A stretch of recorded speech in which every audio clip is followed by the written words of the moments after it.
Hello, and this is Mrs. Aitken Reads. And today I've decided to do a video from bed because today I'm talking about those books you can't put down. You have to just keep on reading. It doesn't matter how late at night it is, you just can't put them down. That kind of book. You know what I'm talking about. Bet you've got a book in mind you're thinking about. You're nice and cozy. You've read it during the day, you go to bed, you might be tired, but no, you've got to keep reading. And you think, no, I've got 50 pages to go. I've just got to keep going. 25 pages, got to keep going. And you've just got to, it doesn't matter how late it gets. Those are what I call midnight reads. Okay, so last night I encountered one of these midnight reads. I just could not put down this book. The 7 Deaths of Evelyn Hardcastle by Stuart Turton. Okay, it's hit the bestsellers list, the Sunday Times best sellers. It's got loads of rave reviews. I saw it in Waterstones, and it's got a pink spine, if you can see that, a pink spine, of course, so you've got to read it, haven't you? But I didn't realise it was going to be so good. So this is my latest midnight read, because when I went to bed last night, I had probably about 60, 70 pages left. And I thought, well, there's no way I'm going to finish this tonight. I might read 20 pages. It's quite often I'll read 20, 30 pages at night before going to sleep. Sometimes I'll only read a couple because I fall asleep. But last night I just kept going because it was so gripping. So, The 7 Deaths of Evelyn Hardcastle, bit of a weird title. It engages you straight away. So the main character, Aidan Bishop, he has 7 chances to solve the murder of Evelyn Hardcastle, who dies, who keeps dying every day. The same day is replayed, and he has the chance to live that day over and over again until he can solve her murder. And that's his way of getting out of this place. The place is called Blackheath Manor. And it's a horrible place full of these hideous characters that all hate each other. The place is gloomy. The day is miserable. Everyone starts off really hungover and hating each other. And there doesn't seem to be any characters in this book that you particularly warm to. As soon as you start warming to a character, as soon as you start trusting them, thinking they're good, they let you down in some way. They surprise you. And that's this book all over. Twists and turns and surprises all the time. I absolutely loved it. But like Aidan Turner, you start knowing absolutely nothing. He wakes up, he can't remember anything about himself. He can't even remember his name. He doesn't know he's Aidan Turner. In fact, people are calling him something completely different because each time he wakes up, he is in the body of a different person in this house. He does have a few guides along the way, but sometimes they're not particularly helpful. Sometimes they know more than him, sometimes they know less. Very, very strange.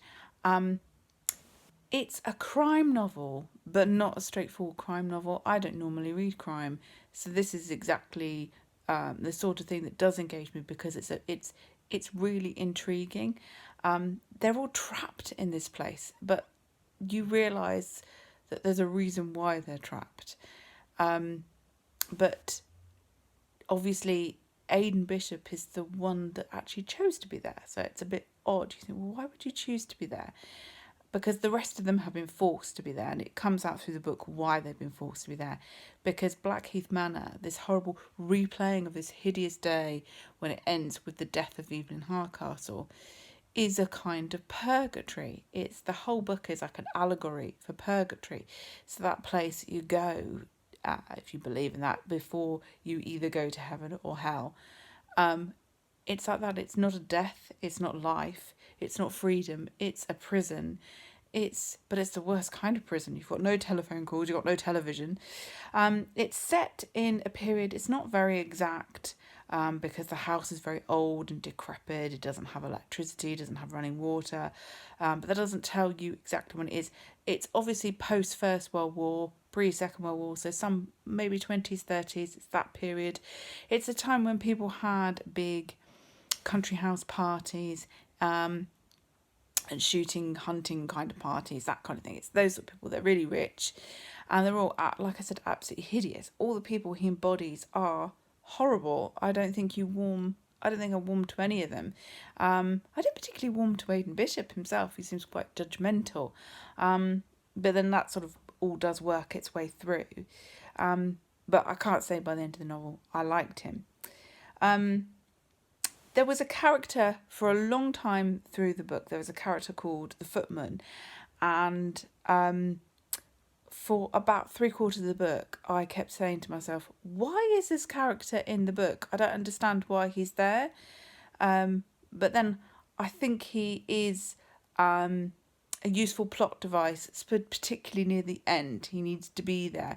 But for a lot of the book, I just thought, I don't know why you're there. Just sort of adding another bit of jeopardy into the story. Will he or won't he kill me? And they all seem terrified of him for no reason. But that's part of the story because it's non-linear. It's cyclic. It goes round in circles every single day, repeating itself, but in a slightly different way. Because if a character does something different, so if one of the characters Aidan Bishop is in, does something slightly different, it might change events slightly. So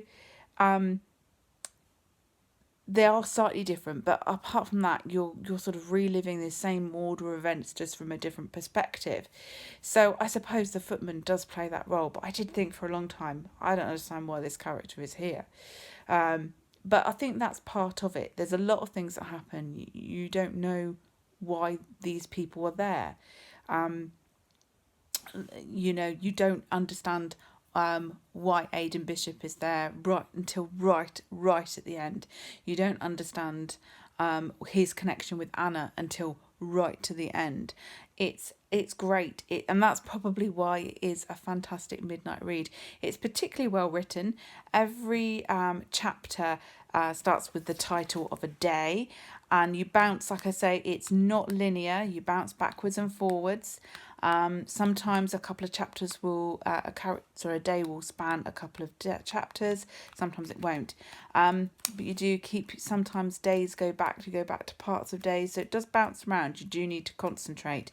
But once you get into the flow of it, it is really, really gripping. And it's my latest midnight read. 7 Deaths of Evelyn Hardcastle by Stuart Turton. Please like my video or leave your comments. I'd love to hear what you're reading, and I'd love to hear what your latest midnight read is. And I hope you find one soon because they're great. Goodbye.